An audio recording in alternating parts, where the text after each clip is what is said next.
ನಮಸ್ಕಾರ ಸ್ನೇಹಿತರೆ. ತನ್ನ ತಲೆ ಮೇಲೆ ಯಾವ ರೀತಿ ಚಪ್ಪಡಿ ಕಲ್ಲು ಎಳ್ಕೋಬೇಕು ಅನ್ನೋದನ್ನ ಮಮತಾ ಬ್ಯಾನರ್ಜಿ ನೋಡಿ ಕಲಿಬೇಕು. ವಿರೋಧ ಪಕ್ಷ ಬಿಜೆಪಿ ಕೈಲಾಗದ್ದನ್ನ ಮಮತಾ ಬ್ಯಾನರ್ಜಿ ತನ್ನ ವಿರುದ್ಧ ತಾನೇ ಮಾಡಿ ತೋರಿಸಿದ್ದಾರೆ. ಅನಾವಶ್ಯಕವಾಗಿ ಸುಪ್ರೀಂ ಕೋರ್ಟ್ ನ ಎಲೆಕ್ಷನ್ ಕಮಿಷನ್ ನ ಕೆಣಕಿದ ಮಮತಾ ಬ್ಯಾನರ್ಜಿ ಗೆಲ್ಲುವ ಕುದುರೆಯಾಗಿದ್ದ ತನ್ನ ಟಿಎಂಸಿಯನ್ನೇ ಬಲಿ ಮಾಡಿ ಬಿಜೆಪಿಗೆ ರಸ್ತೆ ಕ್ಲಿಯರ್ ಮಾಡಿದ್ರ. ಇನ್ನು ಶಾಕಿಂಗ್ ವಿಚಾರ ಏನಪ್ಪಾ ಅಂದ್ರೆ, ಪ್ರಾದೇಶಿಕ ಪಕ್ಷದ ಸ್ಥಾನಮಾನನೂ ಇಲ್ಲದೆ ಇರುವ ಎಐಎಂಐಎಂ ನ ಅಸಾದುದ್ದೀನ್ ಓವೈಸಿಯನ್ನು ಕಂಡು ಮಮತಾ ಬ್ಯಾನರ್ಜಿ ಗಡಗಡ ನಡುತ್ತಾ ಇರೋದು ಯಾಕೆ? ಈ ಎಲ್ಲದರ ಬಗ್ಗೆ ಈ ವರದಿನಲ್ಲಿ ಬಿಚ್ಚಿಡುತ್ತೇನೆ ಸ್ನೇಹಿತರೆ. Chief justice of India Mamata Banerjee ಅವರನ್ನ ಮತ್ತು ಅವರ ಟಿಎಂಸಿ ಪಕ್ಷವನ್ನು ಕುರಿತು ಅತಿ ಕಠೋರ ಘನಘೋರ ಶಬ್ದಗಳಿಂದ ಟೀಕೆ ಮಾಡಿದ್ದಾರೆ. ಬೇರೆ ಯಾರಾದ್ರೂ ಮುಖ್ಯಮಂತ್ರಿಗಳಾಗಿದ್ರೆ ಈ ಅವಮಾನ ತಾಳಲಾರದೆ ರಾಜೀನಾಮೆ ಬಿಸಾಕಿ ಹೋಗ್ತಾ ಇದ್ರು.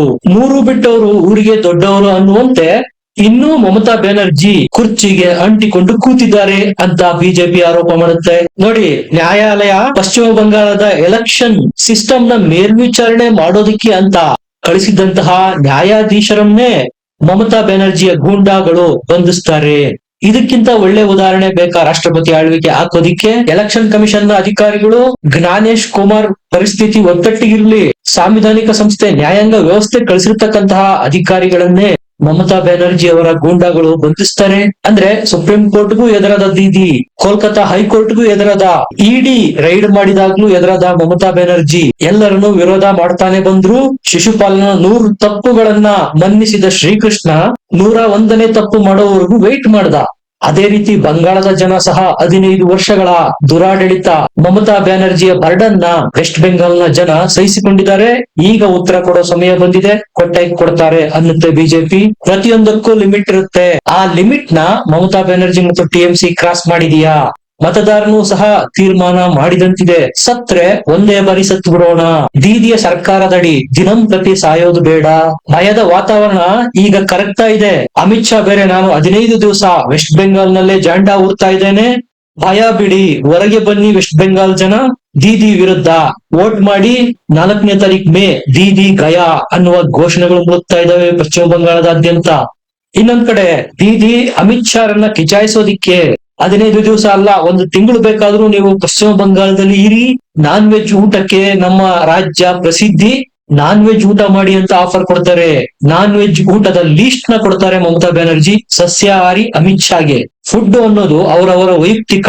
ಸಸ್ಯಾಹಾರಿ ಆಗಿರ್ತಕ್ಕಂಥ ಅಮಿತ್ ಶಾಗೆ ಮಾಂಸ ತಿನ್ನಿ ಅಂತ ಆಫರ್ ಕೊಡುವುದರ ಹಿಂದೆ ಮಮತಾ ಬ್ಯಾನರ್ಜಿಯ ಕುಚೇಷ್ಟೆ ಅಡಗಿದೆ. ಅಮಿತ್ ಶಾ ಸಸ್ಯಾಹಾರಿ ಅಂತ ಗೊತ್ತಿದ್ರು ಹಿಂದೂಗಳ ಭಾವನೆಗೆ ಧಕ್ಕೆ ತರೋದಕ್ಕೆ ಮಮತಾ ಬ್ಯಾನರ್ಜಿ ಮಾಡ್ತಾ ಇರ್ತಕ್ಕಂತಹ ನಾಟಕಗಳಿವೆಲ್ಲ. ಬಿಜೆಪಿ ಏನಾದ್ರೂ ಅಧಿಕಾರಕ್ಕೆ ಬಂದ್ರೆ ಬಂಗಾಳದ ಮಾಂಸಾಹಾರಿ ಪದ್ಧತಿಯನ್ನೇ ನಿಲ್ಲಿಸಿ ಬಿಡ್ತಾರೆ.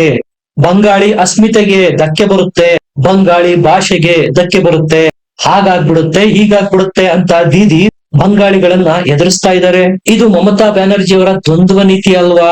ಮತದಾರರನ್ನ, ಒಂದು ವರ್ಗದ ಮತದಾರರನ್ನ ಟಾರ್ಗೆಟ್ ಮಾಡಿ ಇನ್ನೊಂದು ವರ್ಗವನ್ನ ಟ್ರೋಲ್ ಮಾಡುವ ರೀತಿ. ಒಬ್ಬ ಮುಖ್ಯಮಂತ್ರಿ ಮಾತಾಡ್ತಾರೆ ಅಂದ್ರೆ ಅವ್ರು ಮತ್ತೆ ಎಲೆಕ್ಟ್ ಆದ್ರೆ ಏನೆಲ್ಲ ಮಾಡ್ಬೋದು ಯೋಚನೆ ಮಾಡಿ. ಅಸಲಿಯತ್ತು ಈಗ ಶುರುವಾಗಿದೆ. ಮಮತಾ ಬ್ಯಾನರ್ಜಿ ಅವರ ನಿಜವಾದ ಶಕ್ತಿ ಈ ಎಲೆಕ್ಷನ್ ಅಲ್ಲಿ ಗೊತ್ತಾಗ್ಲಿದೆ. ಯಾಕಂದ್ರೆ ಓವೈಸಿ ಎಂಟ್ರಿ ಆಗಿದೆ. ಮಮತಾ ಬ್ಯಾನರ್ಜಿ ಕಲ್ಕತ್ತಾ ಹೈಕೋರ್ಟ್ಗೆ, ಸುಪ್ರೀಂ ಕೋರ್ಟ್ಗೆ, ಮೋದಿಗೆ, ಅಮಿತ್ ಶಾಗೆ, ಎಲೆಕ್ಷನ್ ಕಮಿಷನ್ಗೆ ಡೋಂಟ್ ಕೇರ್ ಅಂತಾರೆ. ಇಂತಹ ಮಮತಾ ಬ್ಯಾನರ್ಜಿ ಪಶ್ಚಿಮ ಬಂಗಾಳದಲ್ಲಿ ಓವೈಸಿ ಕಂಡು ಎದರಿ ಬಿಲ ಸೇರಿದ್ದಾರೆ. ಎಐಎಂಐಎಂ ನ ಏಕೈಕ ಸಂಸದ ಓವೈಸಿ, ಕೇವಲ ಒಂದು ಪ್ರಾದೇಶಿಕ ಪಕ್ಷದ ಸ್ಥಾನಮಾನ ಎಐಎಂಐಎಂಗೆ ಇರೋದು. ಅಂತವರನ್ನ ಕಂಡು ದೀದಿ ಯಾಕೆ ಗಡಗಡ ನಡುತ್ತಾರೆ ಅನ್ನೋದನ್ನ ಬಹಿರಂಗ ಮಾಡ್ಬೇಕು.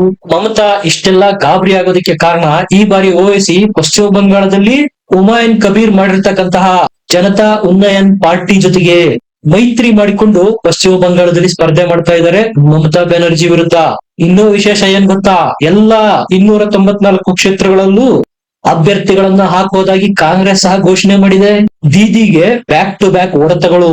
ದೀದಿ ಮಾಡೋ ಆರೋಪ ಏನು? ಬಿಜೆಪಿಗರು ನನ್ನೊಬ್ಬಳನ್ನ ಎದುರಿಸೋದಿಕ್ಕಾಗದೆ ಹೈದರಾಬಾದ್ ವಾಲಾನನ್ನ ವೆಸ್ಟ್ ಬೆಂಗಾಲ್ಗೆ ಕರೆಸಿದ್ದಾರೆ ಅಂತಾರೆ ಮಮತಾ ಬ್ಯಾನರ್ಜಿ. ಇದನ್ನೇ ಬಿಜೆಪಿ ಅವರು ಕೇಳ್ತಾ ಇರೋದು.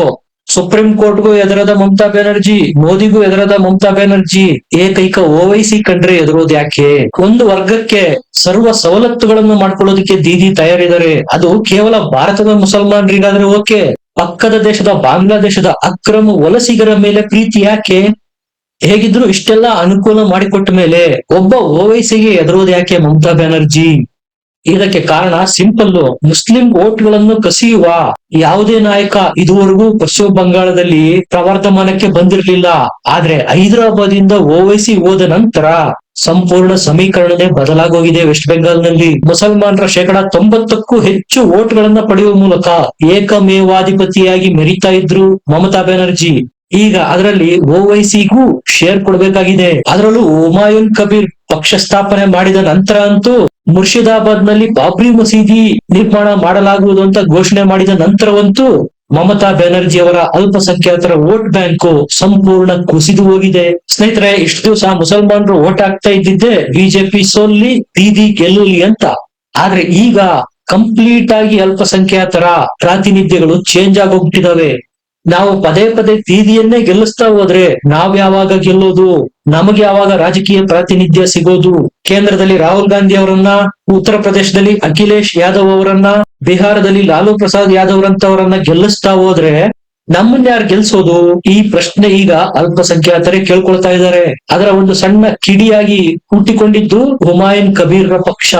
ಮಮತಾ ಬ್ಯಾನರ್ಜಿ, ಅಖಿಲೇಶ್ ಯಾದವ್ ಅವರಿಗೆ, ರಾಹುಲ್ ಗಾಂಧಿ ಅವರಿಗೆ ಇದ್ಯಾವುದು ಬೇಕಾಗಿಲ್ಲ. ಮುಸಲ್ಮಾನರ ವೋಟ್ಗಳು ಮಾತ್ರ ಬೇಕಾಗಿರೋದು. ಪರ್ಮನೆಂಟ್ ಆಗಿ ಅಲ್ಪಸಂಖ್ಯಾತರು ಅವರ ವೋಟ್ ಬ್ಯಾಂಕ್ ಆಗಿರ್ಬೇಕು, ಪದೇ ಪದೇ ಇವರನ್ನೇ ಗೆಲ್ಲಿಸ್ತಾ ಇರ್ಬೇಕು. ಆದ್ರೆ ಅಧಿಕಾರದಲ್ಲಿ ಹಂಚಿಕೆ ಕೇಳಬಾರದು.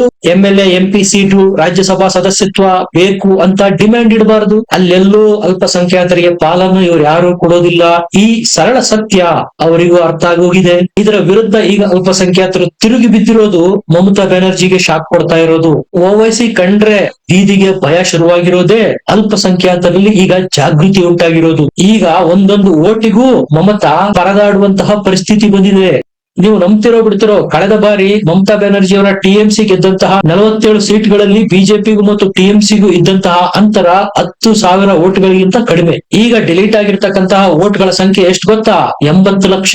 ಪಶ್ಚಿಮ ಬಂಗಾಳದ ಒಟ್ಟು ಮತದಾರರಲ್ಲಿ 10% ವೋಟ್ಗಳು ಡಿಲೀಟ್ ಆಗೋಗಿದಾವೆ. ಇದು SIR ಎಫೆಕ್ಟ್. ಬಿಜೆಪಿಗೂ ಮತ್ತು ಮಮತಾ ಬ್ಯಾನರ್ಜಿಗೂ ಕಳೆದ ಚುನಾವಣೆಯಲ್ಲಿ ಇದ್ದಂತಹ ವೋಟ್ಗಳ ಡಿಫರೆನ್ಸ್ ಎಷ್ಟು ಗೊತ್ತಾ? 55ರಿಂದ 60 ಲಕ್ಷ ಮಾತ್ರ. ಡಿಲೀಟ್ ಆಗಿರ್ತಕ್ಕಂಥ ವೋಟ್ಗಳು 80 ಲಕ್ಷ. ಇದು ದೀದಿಗೆ ಟೆನ್ಷನ್ ಕೊಡ್ತಾ ಇರೋದು. ನೀವು ಕೇಳ್ಬೋದು, ಡಿಲೀಟ್ ಆಗಿರುವ 80 ಲಕ್ಷ ಮತದಾರರು ಮಮತಾ ಬ್ಯಾನರ್ಜಿಗೆ ವೋಟ್ ಹಾಕೋರು ಅಂತ ಹೆಂಗ್ ಹೇಳ್ತೀರಾ? ಹಾಗೆ ಹೇಳೋದಕ್ಕಾಗೋದಿಲ್ಲ. ಆದರೆ ಆಲ್ಮೋಸ್ಟ್ ಆಲ್ 65 to 70% ಆ ಮತಗಳೆಲ್ಲ TMCಗೆ ಹೋಗೋದು ಅನ್ನೋದು ಮೇಲ್ನೋಟಕ್ಕೆ ಗೊತ್ತಾಗುತ್ತೆ. ಇಷ್ಟು ದಿವಸ ಡೋಂಟ್ ಕೇರ್ ಅಂತ ಇದ್ದ ಮಮತಾ ಬ್ಯಾನರ್ಜಿ ಈಗ ಸ್ಥಳೀಯ ಪಕ್ಷದ ನಾಯಕ ಓವೈಸಿಯನ್ನು ಕಂಡು ಗಡಗಡ ಅಂತ ನಡುತ್ತಾ ಇದ್ದಾರೆ. ಇಷ್ಟು ದಿವಸ ಮಮತಾ ಕಟ್ಟಿದ್ದ ಕೋಟೆನಲ್ಲಿ ಅಲ್ಪಸಂಖ್ಯಾತರ ವೋಟ್ಗಳ ಇಟ್ಟಿಗೆ ನಿರ್ಣಾಯಕ ಪಾತ್ರ ವಹಿಸಿತ್ತು. ಈಗ ಆ ಒಂದೊಂದೇ ಇಟ್ಟಿಗೆಗಳು ಕಳಚಿ ಬೀಳ್ತಾ ಇದ್ದಾವೆ. ಮಮತಾ ಆರೋಪ ಮಾಡೋದೇನು? ಬಿಜೆಪಿ ಬಂಗಾಳಿ ಸಂಸ್ಕೃತಿ, ಬಂಗಾಳಿ ಫುಡ್ ಕಲ್ಚರ್ಗೆ ಡ್ಯಾಮೇಜ್ ಮಾಡುತ್ತೆ ಅಧಿಕಾರಕ್ಕೆ ಬಂದ್ರೆ ಅಂತಾರೆ. 22 ರಾಜ್ಯಗಳಲ್ಲಿ ಬಿಜೆಪಿ ಸ್ಥಳೀಯ ಪಕ್ಷಗಳೊಂದಿಗೆ ಹೊಂದಾಣಿಕೆ ಮಾಡಿಕೊಂಡು ಅಧಿಕಾರದಲ್ಲಿದೆ. ಹಾಗಾದ್ರೆ ಯಾವ ರಾಜ್ಯದಲ್ಲಿ ಅಲ್ಲಿಯ ಭಾಷೆಯನ್ನ, ಅಲ್ಲಿಯ ಫುಡ್ ಕಲ್ಚರ್ ಅನ್ನ ಹಾಳು ಮಾಡಿದೆ ಹೇಳಿ? ಕ್ಯಾಂಪೈನ್ ನಲ್ಲಿ ಬಿಜೆಪಿ ವಿರುದ್ಧ ಪ್ರಸ್ತಾಪ ಮಾಡೋದಕ್ಕೆ ವಿಚಾರಗಳೇ ಸಿಗ್ತಾ ಇಲ್ಲ. ಸಂಪೂರ್ಣ ಸರೆಂಡರ್ ಆಗಿ ಹೋಗಿದ್ದಾರೆ. ನಿಮ್ಗೆ ಏನನ್ಸುತ್ತೆ? ಕಮೆಂಟ್ ಮಾಡಿ, ಲೈಕ್ ಮಾಡಿ, ಚಾನಲ್ ನ ಸಬ್ಸ್ಕ್ರೈಬ್ ಮಾಡಿ. ಮತ್ತೆ ಸಿಗೋಣ. ನಮಸ್ಕಾರ.